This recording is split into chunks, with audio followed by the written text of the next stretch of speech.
I understand that poverty is hard to look at. I understand that poverty is everywhere. I understand that poverty is not a choice. I understand that poverty is hidden. I understand that poverty exists. I understand that poverty is hard to look at. I was sitting in my grandfather's gray car, waiting at a stoplight. The color of the car matched that of the sky and of the perpetual ending in drizzle that was tapping lightly on the window pane. The taps had become common, not only because of the rain, but also because of the poor. The beggars that sometimes sell fruit and other oddities, but are most often only looking for some charity, are a common feature in Colombia. The country, which prided itself on being one of the first in the Americas to accept all races and all classes, is still incredibly divided. The lack of equity has reached a point where a half-century civil war has not ceased to plague the Colombian Amazon, and the constant stream of the destitute and displaced refugees is as common as the rows of eucalyptus trees lining the sides of the roads. We are taught, just like tying our shoes and making our beds, that we ignore the taps in our windows. I understand that poverty is hard to look at, but it is inexcusable to make a whole sea of people invisible. We never question why it is that we ignore these taps, why I am sitting in a car while a boy half my age is peddling goods all day. Is it because he was born with darker skin and higher cheekbones, a victim of racism left over from colonial times?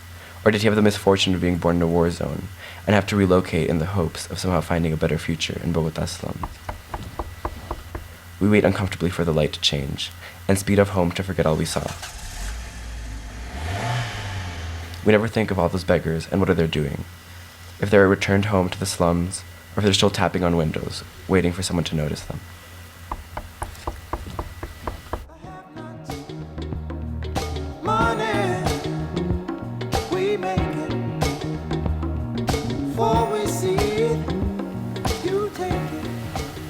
I understand that poverty is everywhere. I wake up in the morning and I walk the 2 blocks between my home and my school. That is one of the best in the region. Walking by my side, there is a group of children and teenagers who are also going to class, but I don't know them. They are going to the federal school that is placed right beside mine, which is known for being one of the poorest in my city. I'm walking back home. Surprisingly, I see the same people I saw in the morning. We are, once again, walking the same walk, but I know the place I'm going to is completely different from where they are going to. I'm now going to an orphanage where I do social work with children. It really bothers me to know that the majority of them were taken away from their parents since they were being forced into prostitution, to steal, etc. The only thing these children ask is for the caring and the love they never had in their lives.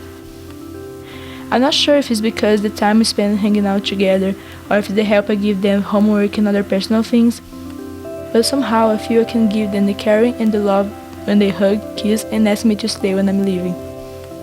I'm going home now knowing I did something good to that children, but I still feel like I'm hurt because I know there are many other people in the world who are affected by poverty and I cannot help them now.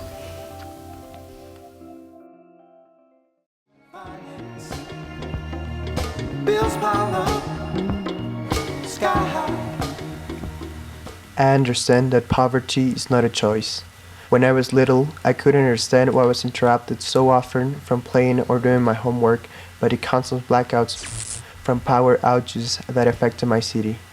Neither could I understand why my uncle came from a remote hometown in the highlands, saying that he lost 3 of his close friends from a shooting and that he had to hide in a pigsty so he would not be seen by the rebels. But now I understand. My country survived a civil war that was fought between the poor and ignored and the powerful and wealthy.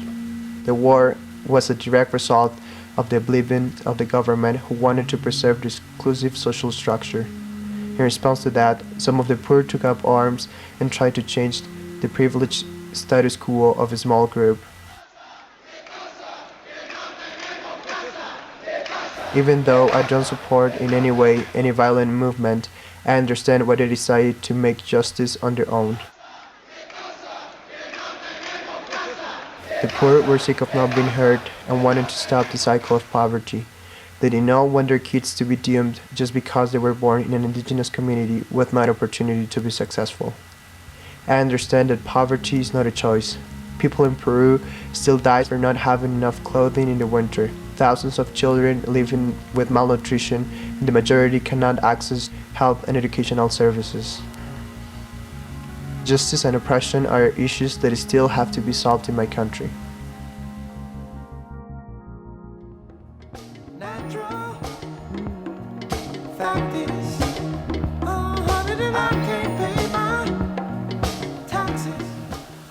I understand that poverty is hidden. I come home. My father is sitting on the sofa. He has been there for over a year. My mother isn't around. She's out working. Every day is the same now. My mom comes home and we eat dinner. There is less food on the plate today than yesterday, and I know there will be less tomorrow. Afterwards, we are all still hungry, but it is silent.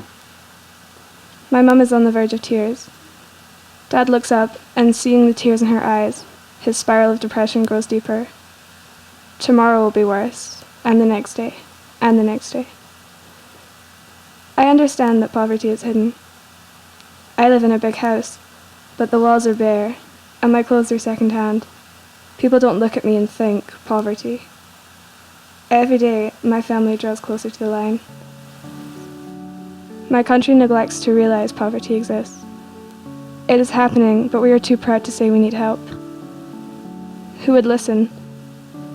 They would laugh in our faces and say we're not like those African children we see on television. So we keep quiet. I slip further under the poverty line every day, but I am too proud to be the first to admit it. Inflation, no chance to increase finance. I understand that poverty exists. Long hair, short hair, worn out clothes, ragged jeans, deprived from a good sleep, and that slight hint of alcohol, and despair and grief, nowhere to go, nowhere to stay.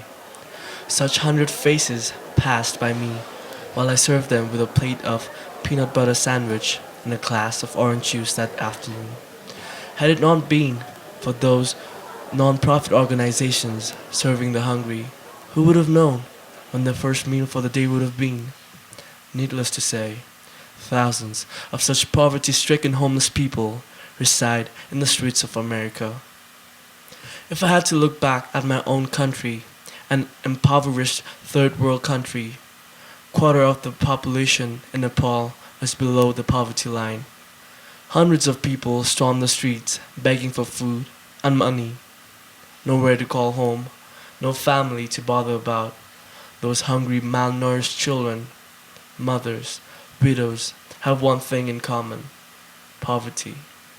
I understand that poverty exists, but where do we go from here on? I understand that poverty exists. Makes me wanna holler. Oh, make me wanna holler and throw up both my hands.